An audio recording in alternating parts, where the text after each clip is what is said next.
Sanga. Hola. Conoceremos más expresiones en Siapede. Bienvenidos a Rimari. Mi o ia. O ia. Significa alegre.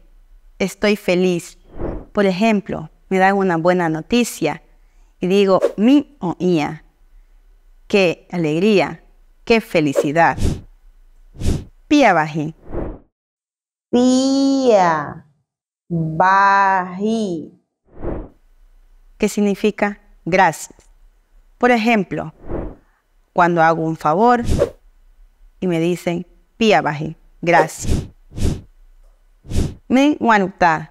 No se olviden de seguirnos en nuestras redes sociales, en Facebook y en YouTube. Valoremos nuestra cultura e idioma ancestral. Así nos mantenemos vivos.